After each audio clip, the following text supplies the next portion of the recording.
We would not have a 40-hour work week had it not been for labor unions. And I think it's important for your listeners to recognize that the movement for an 8-hour day and a 40-hour work week started in Chicago. Chicago is referred to in a variety of ways as a union town, with baristas walking out, hotel workers on the picket lines, and Hollywood essentially at a standstill. There's been a lot of discussion recently in pop culture about unionizations. This brings up the question, why do people strike? Sorry your shows aren't being made. These people are fighting for their livelihood. I'm Ariel Ravenay, and this week, we're examining what it means to be in a union, along with patterns throughout history where major events have inspired labor revolutions. Let's get looped in, Chicago. When I look out here, I see people who have decided to join SAG-AFTRA. And when I look out here, I see people who have decided to make their passion their purpose. The Writers Guild of America and the Actors Union, SAG-AFTRA, are currently on the picket lines for a myriad of reasons. One of the biggest is because streaming services are the popular way to consume media. So writers and actors aren't getting royalties the same way they do with regular broadcasting. On standard television, when an episode of something is rerun, actors and writers on that show receive residual payments. And if a show goes into syndication, that program may air multiple times a day in several different markets, leading to more pay. But for streaming, the technology has put the cart before the horse. Actors and writers are not being paid the same way if you watch and rewatch their show on a streaming platform versus a syndicated program. Essentially, they're striking for better pay, job security, and respect. What makes this current strike a landmark event is that both writers and actors have not struck together for over 60 years. But Hollywood hasn't been the only ones protesting. Loretto is paying for overtime and working many of our members 6 or 7 days a week with 12-hour shifts. Now, how does that make sense? Or how is it even sustainable? Our members are getting injured, they have nearly no time off, and they are exhausted. We don't want to strike, but management refuses to bargain with us in good faith and offer us livable wages. So Loretto, do the right thing. Pay your staff the hospital safely so that we can all continue to work here and to love working at Loretto Hospital. Across the country, Starbucks baristas and hotel staff at certain national chains have organized walkouts and strikes. Locally, Loretto Hospital recently saw 200 healthcare workers, including emergency room techs, walk off the job, and UPS narrowly avoided a nationwide strike that would have halted deliveries. It's been decades since America has seen strikes and unionization of this scale. So we wanted to know, why now? We spoke with Dr. Steve Macek, Department Chair of Media Communication Studies at North Central College, and Kim Kelly, journalist and author of the book Fight Like Hell, The Untold History of American Labor. They both had similar answers. Ever since the pandemic, when healthcare workers, food and grocery workers, and delivery personnel, truck drivers, and other quote-unquote essential workers were sort of thrust onto the front line, were endangered constantly by not having enough personal protective equipment to work safely. Many of them were working jobs that did not have health insurance, and they saw the disparity between their bosses who were working remotely and the fact that they were kind of out on the front lines earning a lot less and without the benefit of health insurance. They started to get upset. So many people earlier in the pandemic, and still even now, at first they were told they were essential. They got a little raise, they got a little hazard pay. You know, if you lived in New York, people beat pots and pans at you for a while. They were appreciated. And then that eventually went away. It went back to normal, by which I mean it went back to being awful. Wages for the average worker only rose in some industries for a short time due to hazard pay, with health insurance not an option. Respect for those working the morning rush behind the counter, cutting meat in factories and other service industries, seemed to dwindle back to labels of unskilled labor. But for some that were on the front lines, Kim says they could not go back to how it was. Those workers who experienced that, who really got an up close and personal view of how important their work is, and by extension, how important their lives were, I think that really created a shift in the way people saw what they were doing with their time and what they're willing to accept. We had that moment of what was dubbed the Great Resignation, and the government actually gave us a little bit of money for a minute, I'm going to take this opportunity to find something that's better. These once essential workers, Steve says, believe that until the public and their bosses realize how important their labor is, they need to withhold it. In some ways, these strikes and this labor organizing is a reaction against this inordinate power that has been consolidated in the hands of a very few corporations and their owners and shareholders. It's a way of workers fighting back. But in the process, I think they'll make life uncomfortable for, say, ordinary consumers or ordinary members of the public, necessarily. Because the one power that labor has is the power to withhold its labor, to withhold their work, and to shut down the economy, to compel employers to come to the bargaining table and to give them a fair deal. That's the only power they really have at this point, is to engage in strike. And it would be something close to wouldn't be like a general strike, but it would be a massive strike wave if, all the actors, the writers, there's some hotel workers who are on strike throughout Los Angeles. If UPS went on strike on top of that, that would be close to 1 million, or at least 750,000 workers on strike all at the same time. And there have been other really big strike waves in American history, but the most recent one was in the 70s. So, does history repeat itself in this regard? Is there a pattern that can be seen throughout history between major global events followed by the rise of union striking? After events like World War I and World War II, there was an uptick in labor revolutions and the laws for the worker being passed. While COVID wasn't a war in the traditional sense, the daily fear and danger was something unprecedented for a lot of people. While some got to work from home, being able to leave the house to get groceries or a coffee, those stocking the shelves and brewing that cup didn't get that luxury.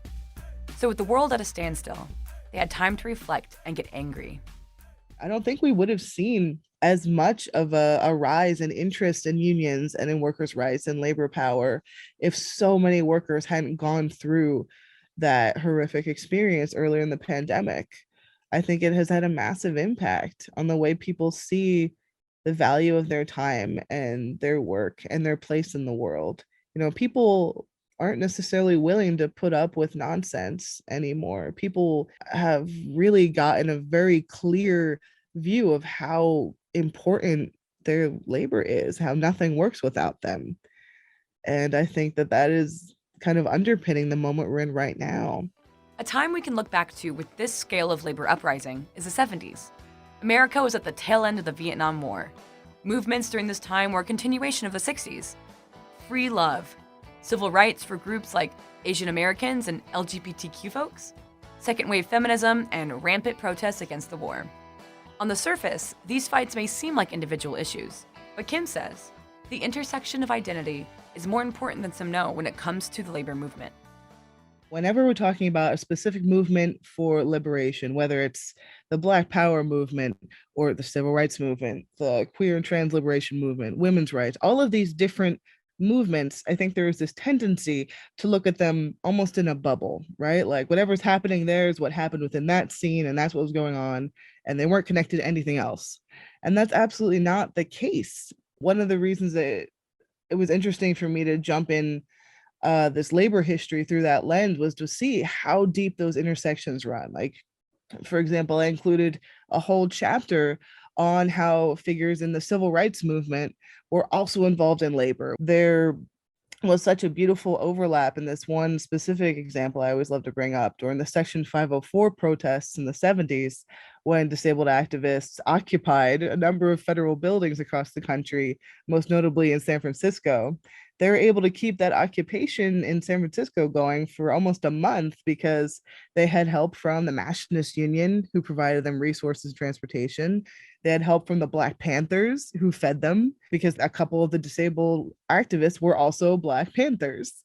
They had help from local churches. There was so much interconnectivity happening there, and they were able to succeed and to ultimately make history because they embraced and were able to utilize all of their different intersecting communities. Whenever you think of somebody on a picket line or at a protest, they also probably have to go to work on Monday or go to work after they get bailed out of jail.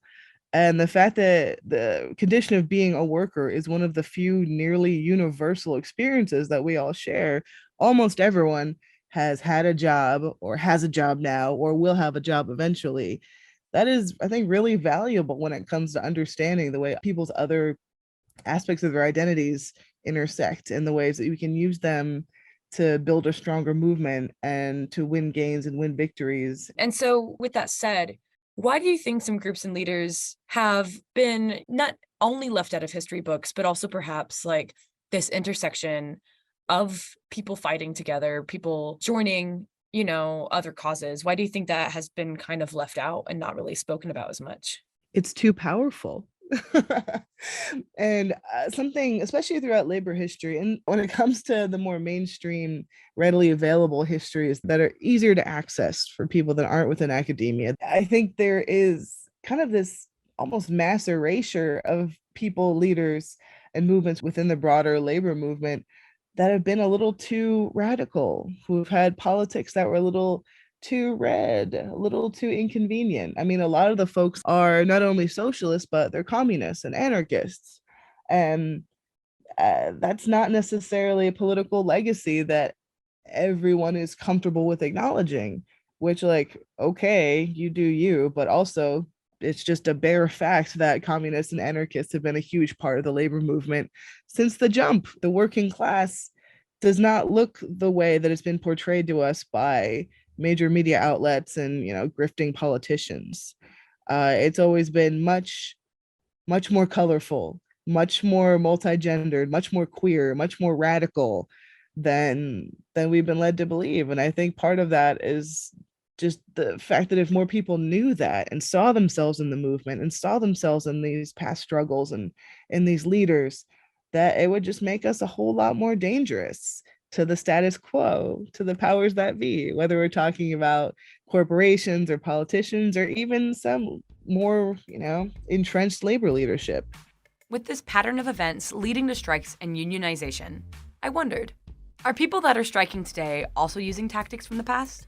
I think there are a lot of different examples you could draw from. I don't know if the folks who are out on these picket lines now, whether it's for Starbucks or for Carl's Jr., I don't know if folks are necessarily thinking back to a specific moment, but I think, I don't want to just say vibes, but I think that there is kind of this sense, this kind of knowledge and feeling that people have, like, okay, like this is, I'm part of something that happened before is informing the way I act now and the way I approach this issue, the situation I'm in now. An idea that is used in a lot of labor movements is the notion that workers are stronger together. This is something that Kim says she has seen throughout history to today. One of the examples in my book I like to think back on and connect to what's happening now is back in the 1940s, the Great Sugar Strike, when field workers at the massive sugarcane fields that provided the bulk of Hawaii's economy at that point in time, they were owned by white mainlanders who lived outside the islands or lived in fancy houses on the islands, and they were worked by a mix of immigrant workers from Asia, from Puerto Rico, from elsewhere in Europe, as well as Native Hawaiians. And it was a big kind of melange of different races and ethnicities and languages. And for a long time, the bosses tried to keep them separated, tried to make sure they weren't organizing, they weren't talking to each other, they weren't getting any ideas. And it got to a point in the 1940s when their union, they were like, okay, we're coming up another strike. We need to make sure that the bosses aren't able to pull us apart and to separate us. Because in the past, they had been able to pit different groups of people against one another. And so the union was like, okay, we can't let that happen this time. They made sure there were translators at every meeting. They built strike kitchens where different groups of workers cooked for one another, got to know one another. And by the time it came time to strike, those workers all walked out en masse and they shut it down, and they won huge gains in their contracts because they'd stuck together and they gotten across those artificial divisions. And I really thought about that when the news of the Staten Island Amazon labor union election win broke, I guess a couple of years ago now, because they'd employed some of those same tactics, making sure that people who spoke different languages that were heard and respected. They shared food They met people where they were and emphasized that it was them against the boss. And just seeing that spirit kind of transferred from the 1940s and before that into the kind of multi-everything organizing we're seeing now. With all this talk of strikes and unions, how did this become an option for workers in America? When we come back from the break, we'll take a look at the legality of striking and what these events of yesterday have given the modern worker today.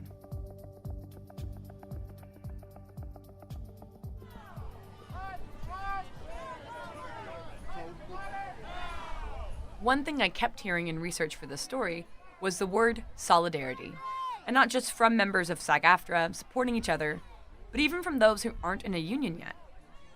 At a recent SAG-AFTRA protest at Millennium Park, I spoke with Nyla Smith, a student in film scoring at Columbia College, and she was picketing not just for those in the industry, but for her future self, as she seeks a career that would potentially put her shoulder to shoulder with actors and writers. As a film composer, we don't have a union right now, but, we all share the industry, and so I think solidarity is important. I'm still in school, but anticipating, living in LA one day and working alongside all of these great people, so just happy to be out here. To Nyla, joining a union means something beyond negotiating contracts. It means having another family of sorts. So, to understand the legality of striking, and how someone like Nyla's dream could become a reality, we need to understand some history first. In 1935, the National Labor Relations Act, or the NLRA, was passed. This was a recognition by the government that employees had the right to collectively bargain, with or without a union, for better workplace conditions. This act is still used today. That same year, the Wagner Act was passed, which established the National Labor Relations Board, or NLRB, the federal agency that oversees unions and their process. But how does a workplace establish a union? Here's Steve to explain. So there's a couple of ways that workers can go about unionizing. And when you unionize, you're selecting a group to serve as a collective bargaining agent. You're giving them the right to negotiate with the employer on your behalf a contract that then the employees will sign. So there's two ways you can go about getting a union at a workplace. One, you can collect signatures from employees at the workplace on what are called certification cards. And if you collect a certain percentage of those, you can then file with the National Labor Relations Board for a union election. If you do that, I think it's got to be a majority of the workers at the workplace say they want to hold an election for a collective bargaining agent. If you submit enough certification cards to the NLRB, the NLRB will then conduct an election at your workplace. Will sort of determine who's eligible to vote in that election, which workers count as as part of the potential collective bargaining unit.